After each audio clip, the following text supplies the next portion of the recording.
Welcome to r/MaliciousCompliance, where we share stories of people conforming to the letter, but not the spirit of a request. And today we have 3 great stories, so subscribe, hit the like button, and let's begin. The first story. I peeved off the base commander who wanted me to call a doctor. The colonel gave me an order and I had to carry it out. The second story. New manager was reprimanded and demoted because she made me obey the rules. The third story. Manager makes me walk on a severely bruised ankle after I specifically said I can't. Said I should have called in sick. Called in sick, ruining her exotic free weekend. On to the first story. Peeving off the base commander. When I was 20, I got drafted into the army. I live in the Netherlands, and this happened in the 80s. I got trained to be an ambulance driver. 2 months of general training and how to drive a Land Rover, and 2 months of medical training. After that, I was ready to take on any medical emergency that came my way. After my training, I got placed in a staff support platoon. A mismatch of different roles that are there to support the higher army staff in whatever they need. Make coffee, admin, drive them around, tech support, etc., etc. I was their ambulance driver. It was probably helpful when we were at war, but they had no use for me during peacetime. After I got settled on the base where I got stationed, I was called in by my lieutenant, telling me I had been volunteered to work at the small local military post on our base. I was okay with it, as it gave me something to do during the time I had to serve in the army. It was a small post with a clinic, 1 permanent doctor and 1 drafted right out of medical school, and several other grunts like me. Downstairs was our clinic and a few rooms to treat patients.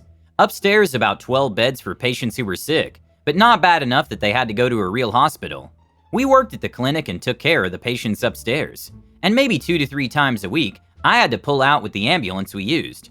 More often than not for a planned trip to transport a patient to or from an actual hospital. I started with the rank of soldier, and I was expected to end my 1-year career at the rank of corporal. As you can imagine from the title, that never happened. I did not hate working at the post. On the contrary, I actually felt I did something useful. And while I was stationed at the post, I learned many practical medical skills, having other soldiers to practice on. But it was a waste of time. I wanted to start my career in IT, and this was holding me back. I also did not care much about hierarchy or ranks. I respected my fellow army men and women for who they were, their actions, and how they treated others. Not by the number of bars, stars, or stripes. And being an actual medic on our base, I got away with that. We had no roll calls, and I slept in a 2-person bedroom instead of the 12-person one my platoon mates had to use.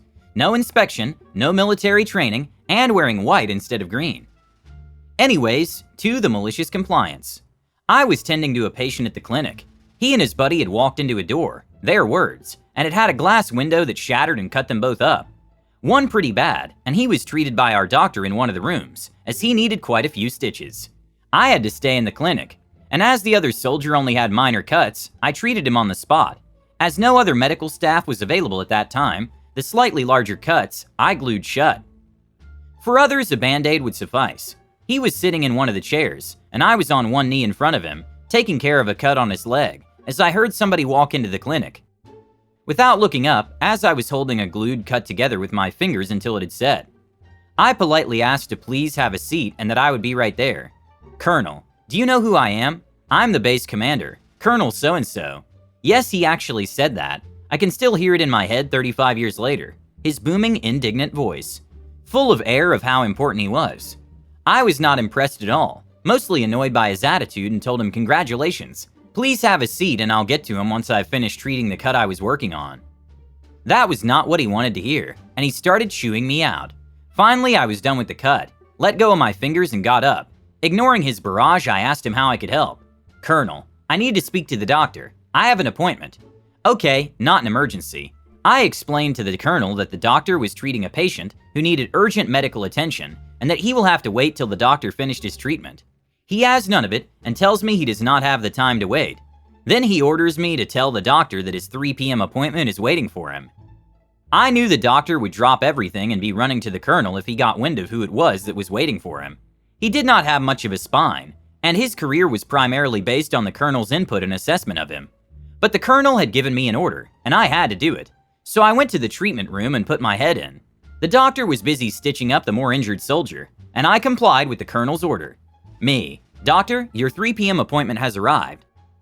The doctor, not realizing or remembering who the 3 p.m. appointment was, told me irritably to have the patient wait till he finished, and that it could be another 5 to 10 minutes.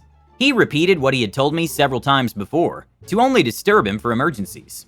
I go back to the colonel and tell him that the doctor is still busy treating the patient and would be available in about 10 minutes. The colonel was not happy and told me to go get the doctor now. I told the colonel I had no explicit instructions to only disturb the doctor in case of an emergency, and that his appointment was not an emergency. He would have to wait. He grumbled, but in the end sat down till the doctor arrived, and he started berating the doctor about how precious his time was and how he had made him wait. The doctor apologized and almost groveled as they moved into the doctor's office.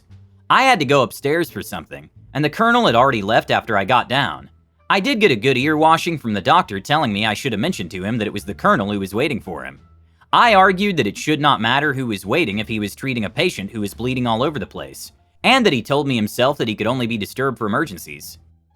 The next story is, don't clock out late, no problem. It was about 30 years ago. Fortunately, I don't work there anymore. I worked for a hotel chain restaurant as a busboy and had lots of other little side jobs beside working the floor, mostly helping to move stock off of pallets and stuff like that. Sometimes I would clock out a little late if shipments came in later, or it was a busy day, plus large shipment always guaranteed another hour on the clock. We got a new manager who looked at my time card during her first fortnight as a new manager. She was real aggressive with me, asking why I clocked out so late. Like, so what's up? You're playing video games on the clock for an hour? You just hanging out getting paid? The rec room had video games. I explained that I was unloading pallets, and she said, you're a busboy. That's not your job. You clock out at 9. We have a payroll to make and we can't do it with people working extra hours because they didn't work hard enough during their shift. Okay, fine. Finally, about a month later, it was summertime, and we get this really late delivery of a bunch of dairy items. The head chef received all, and then he had me start unloading it. This is at 8:45 p.m. I told him, Chef, just to be clear, Miss Weatherby said that I have to clock out at 9. Chef, well, I need this thing unloaded. Me, I've got 15 minutes, and then I get in trouble if I'm not clocked out. Chef, do your best. 8:46 p.m., go get the dolly. The dolly was taken by the banquet people, so I find it and start moving stuff. 8:53, first load on the dolly. 8:58, unloaded and back to the pallet. At 8:59, I stopped what I was doing, left it all there, and walked directly to the punch card machine. 9 p.m. on the dot, I punched out. The next day, I got a call from the hotel's general manager asking me why I left all the dairy on the pavement. It was left out overnight, and hundreds of dollars worth of stock was spoiled. Yes, I had to clock out at 9 p.m. GM, did you think it was a good idea to leave the milk outside? Me, no. GM, then help me understand why you didn't put everything away. Me, Miss Weatherby was very specific that I was not to clock out late to unload pallets. She said that's not my job. GM, did it occur to you that the chef needed to know this? Me, I told him I needed to clock out at 9 p.m. GM, we've lost hundreds of dollars and wasted all this food. Me, I'd like to go back to the way it was, instead of having to clock out right at 9 p.m. on my evening shifts. GM, don't do this again. Clock out when the job's done. Outcome, Miss Weatherby was reprimanded and demoted. It was nice to have happened.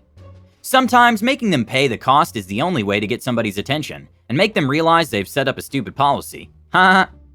The last story is, you should have called in sick. Okay, I'll call in sick.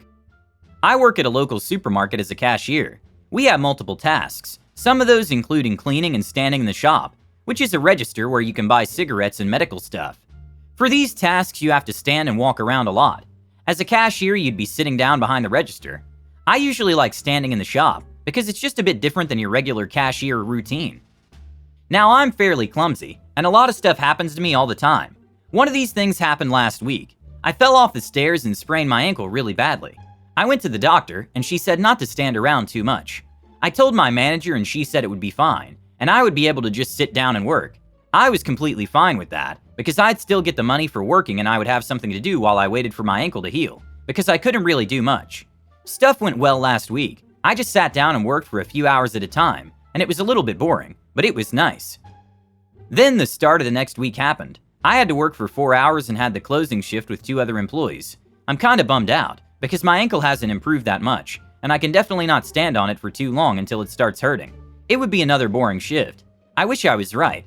Halfway my shift, the employee who was leading for that day, kind of a manager but not completely, Said I had to stand, shop, or clean for the last 2 hours, my choice.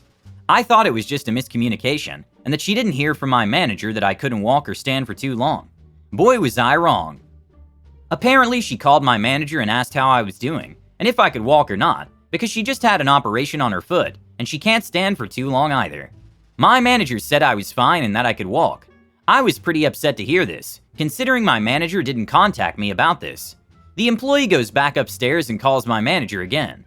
Apparently, she said I should have called in sick if I couldn't stand, and I would have to stand for 2 hours to keep my job.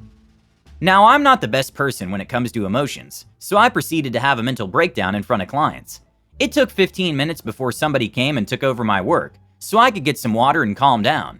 Multiple clients went up to the leading employee and told her I was having a mental breakdown, but nope, just getting ignored.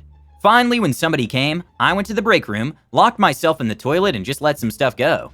At this point, I had two options: standing for 2 hours, knowing I would not be able to walk after because of the pain, or just leave and lose my job.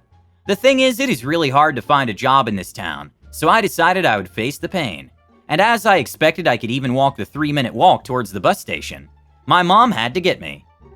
I sent a very angry message towards my manager about this, and I still haven't had a reply. I went to the doctor, and the doctor said I should walk with crutches for the coming days. Here is where the malicious compliance comes into play. I always work Friday afternoon, because nobody else is able to, so I send another message to my manager that I would not be able to work on Friday. She was not happy with that at all, but I pointed out to her that I should call in sick if I couldn't walk. There was nothing she could do. Now she's looking for somebody that can work that day, but if nobody can work, she has to work herself. Here's the catch. She was going to go on a trip with her husband towards some exotic place from Friday till Monday. I had to work Friday and Saturday, and if she can't find anyone, she has to do it. There goes your exotic weekend off. I should probably figure it out if I can do something legal against them, considering they made my ankle way worse than it initially was. Edit. Fluid from your body reacts to gravity as any other thing on this planet does, and makes it pile up in places where wounds and sprains are. I'm no gymnast, so I can't stand 2 hours in a 90-degree angle with my legs to stop the fluid from piling up. This fluid makes the sprain way more painful, on top of the fact it already hurt pretty bad. Also, a lot of people are not very understanding of the situation, and the fact that I said I'm pretty bad with emotions. The fact promises were not kept and stuff was way out of my control did not help with that, nor did the other employee. Of course, there were also a lot of nice and understanding people in the comments. Thank you. I looked if I could make legal moves, but I couldn't due to the fact that I didn't get a note. They usually don't do those here, and they wouldn't have enough proof. But the manager had to work both Friday and Saturday, so I think she now understands what it means to keep a promise. I hope you enjoyed these stories. Don't forget to hit the like button and subscribe to the channel.